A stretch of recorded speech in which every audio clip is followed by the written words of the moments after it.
First of all, Joe, let me congratulate you. I know it was back in April, but congratulations on being a world champion first and foremost. Um, I'm kind of curious, a lot of people, you probably had, ideas of what this might look like. You've kind of been working for this your entire career. How did the reality, did it live up to the expectation? Well, it's just getting started, it was a great moment, great feeling winning a world title. Mhm. Um, it feels great to be holding the belt, and I just look forward to what it's going to bring. And I know it's going to bring some big opportunities and fights. So looking forward to it. Immediately after, I mean, it's a big deal. I mean, becoming a world champion is something that not many people in any sport ever attain that kind of, accomplishment. How has your life changed or been different ever since winning the title? What things have changed? Um, I mean, more people recognize me out and about. I get more compliments on my fighting. People appreciate, me being from Long Island and bringing home a belt. So it's a great feeling. But as far as that, other than that, everything else is still the same. I'm just focusing on the next task and preparing for it.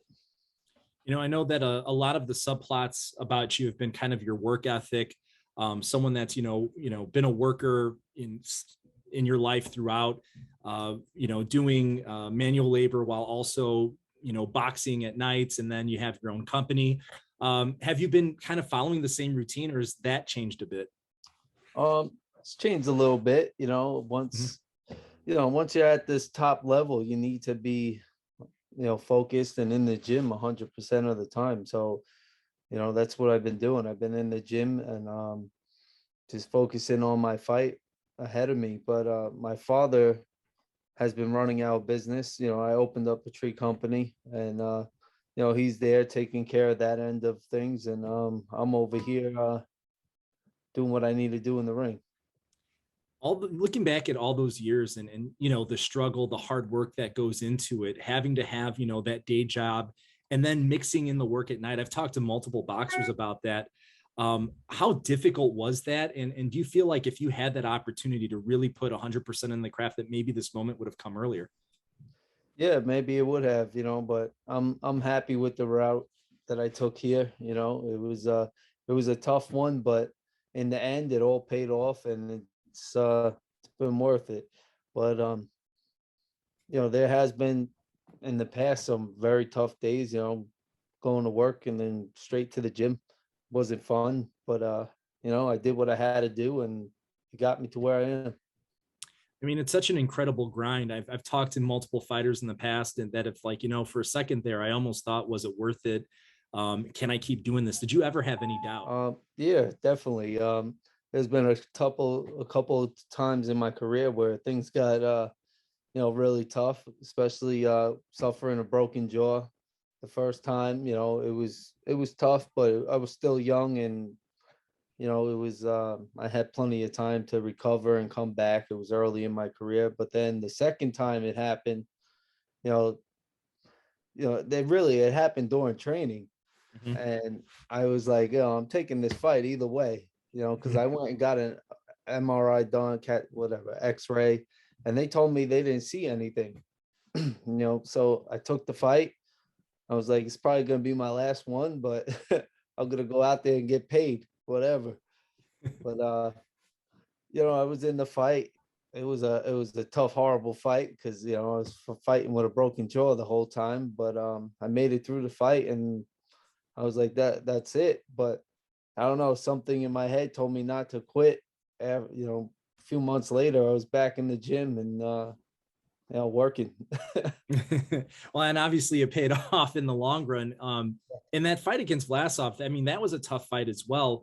When you sat down and you watched it for the first time, what were some of the things that really stood out to you? What was that experience like watching your championship winning performance?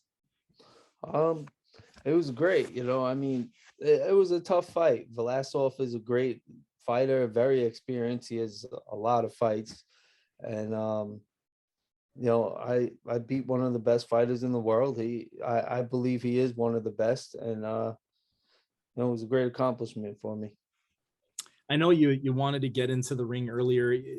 Life throws stuff at us, and you had COVID, and you were hospitalized. How bad did it actually get? Yeah, I there was a point where I started getting a little nervous because I was, I was feeling horrible. Like I could barely get out of bed and move. My wife actually forced me to go to the hospital though, and I went. They gave me some antibodies, and within a day or two, I started feeling a little better, and Mhm. just started curing up. Was it something that you noticed while you were in the gym training, or like before it, or was it like, man, I'm just not feeling right, or how did you kind of know Yeah, something was not right? I knew something was going on because when I was running and stuff, I was like getting very tired quickly, and I just wasn't feeling good. And then after like 3 or 4 days of feeling like that, I started getting bad fevers and body aches. And then I was like, oh, man, I probably got the flu or something. And then the body aches were just something totally different that I never felt before. So I my coach actually was like, I'm gonna get you a home test and bring it over and we'll test it, see how it is. And it came up positive. So I knew I had it. And then like a couple of days later, I went to hospital because I wasn't getting better, Mhm. and they helped me out over there, and finally I was able to heal up and get back into it. I know that certain fighters react different ways. I know a lot of people look at Povetkin's last fight that, okay, maybe it impacted him, but then you have Stephen Fulton who throws like a career high punches after having COVID. When you get back in the gym, are you feeling anything different, or do you feel 100%? No, I mean for the first week I felt a little rusty, but other Mhm. than that, I feel great. I feel 100%. You've got Callum Johnson, who's a tough fighter. I've seen him live. He only has that one loss, but how closely have you looked at that one loss? And are you seeing that as maybe just kind of a blip in the radar, or are you seeing some vulnerabilities from that one loss that he took? Um, well, I look at all his fights. I see he Mhm. does have some good boxing abilities, and he is a very strong, big puncher. Um, and I did look at his one loss to Beterbiev. He was in the fight. It was a great fight. He dropped Beterbiev at one point, but I believe he was hurt early in the fight when he had his head through the rope and got hit, and I believe that did affect him throughout the fight. But um, either way, he's still a tough, hungry opponent. He wants that belt. So I know what it feels like to want that belt and what you're willing to do for it. So I know he's coming very strong in this fight, and I expect a hard fight. When you don't have a title, especially with as hard as you punch, maybe not a whole lot of guys were calling you out.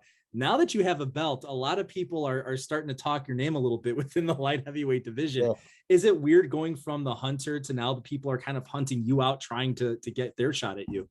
Yeah, I mean, I love it though, but I'm looking for the big fights, I want Beterbiev, I want to redeem myself against Bivol.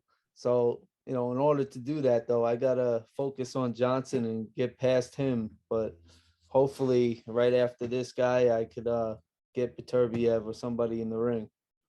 Yeah, I was going to ask you. So, are you kind of seeing like that priority being, getting into unification territory? Like that's the next step. And um, if you kind of think about that, who do you think's more kind of prone to accept a fight like that?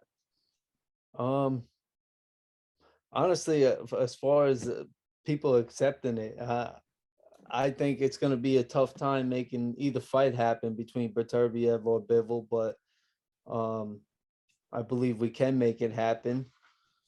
And I think the easiest fight would be able to get would be Canelo, but not the easiest. But he'll fight anybody. But Yeah. I'm looking forward to. I would like to face Beterbiev next and unify and get some more belts. As far as 2022, I mean, obviously you don't have a crystal ball, but you probably have in mind how you see that year happening. How many fights ideally would you like to get in? And Obviously if you fought Beterbiev, and you win, you have 3 titles there. How active do you anticipate being in 2022? I mean, I would love to fight Beterbiev in like May and then fight Bivol at the end of the year. Mhm. That would be my goal for the year. Obviously those are great, fantastic goals, and they're within striking distance. Joe, thank you so much for taking the time. It's been fun watching you throughout the years and to see you become a champion. I think a lot of people felt good seeing that happen. That good things happen to a good person. So thank you Yeah. again, and I appreciate it. Yeah, thanks for having me. I'm looking forward to putting on a great show in January. I know I got a tough opponent ahead of me, and it's gonna make for a great fight. No doubt, no doubt. Thank you again, Joe. I appreciate it. All right, thank you.